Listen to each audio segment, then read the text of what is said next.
La educación. Desde los griegos se hablaba de educación. Aristóteles, por ejemplo, decía que la educación es el proceso de perfeccionamiento que dura tanto como dura la vida de la persona. Sin embargo, este término acuñe a la educación no formal, y en este video especificaremos la educación formal, en especial a finales del siglo XIX y principios del siglo XX, que involucran los periodos del Porfiriato y la Revolución Mexicana. La educación formal es el proceso que se vive dentro de una escuela, con un currículo determinado de cosas por aprender.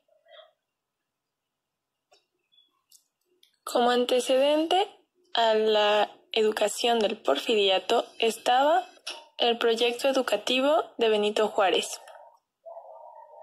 que buscaba amplia libertad de enseñanza, facilitar y propagar la instrucción primaria y popular, popularizar las ciencias exactas y las ciencias sociales, además de hacer escuelas especiales para la enseñanza secundaria.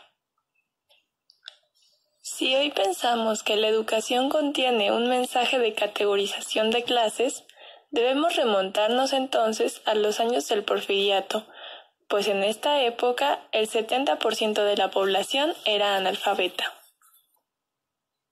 El 5 de mayo de 1877, Porfirio Díaz protestó por primera vez como presidente de México. Durante su gobierno, se buscaban imitar las tendencias europeas y la educación no fue la excepción. Por iniciativa del escritor Ignacio Manuel Altamirano, el ministro de Justicia e Instrucción Pública Joaquín Barada y los pedagogos Enrique Rebsamen y Enrique Robscher formaron la Escuela Normal de México en 1881. Que expedía títulos profesionales de educación primaria. En 1888 se dio a conocer la Ley de Instrucción Obligatoria, que sería la obligatoriedad de la escuela como la conocemos hoy en día. Entre 1889 y 1891 se realizaron los Congresos Nacionales de Instrucción Pública, cuyos objetivos eran definir las acciones que tomaría el Estado para la educación nacional. En este congreso se trató el laicismo en la educación, la escuela gratuita y obligatoria, la importancia de centrarse en el niño. Se cuestionó además el término instrucción, buscando una educación integral. Buscaban una educación nacionalista para los ciudadanos del México moderno. En 1905 se crea la Secretaría de Instrucción Pública y Bellas Artes, con Justo Sierra como secretario de la misma. Bajo su cargo estaba la instrucción primaria, normal, preparatoria y profesional.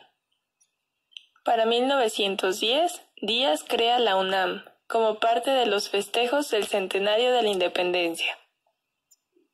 En la época de la Revolución, aún el 60% de los maestros no contaban con un título.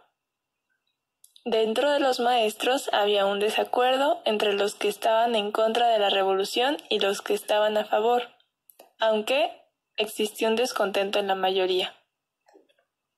Esto se debía a la incongruencia entre el discurso y la práctica que llevaba a cabo el gobierno. Se hablaba en las escuelas de libertad, igualdad y justicia, pero el régimen no lo practicaba. La revolución buscaba la paz y la justicia social. Tenía lógica que la educación buscara lo mismo. Desde ahí surge la educación popular, que buscaría la unidad del país a través de la educación. En 1920 se crea la Secretaría de Educación Pública y se lleva a cabo la reforma de José Vasconcelos. Se estaba formulando un nuevo sistema educativo. Finalmente, el acceso a la educación formal en México ha crecido exponencialmente. logrando llegar a ser pública, gratuita, laica y obligatoria, buscando, según el artículo 3, total, cobertura, acceso y permanencia. Contribuir a la mejor convivencia humana.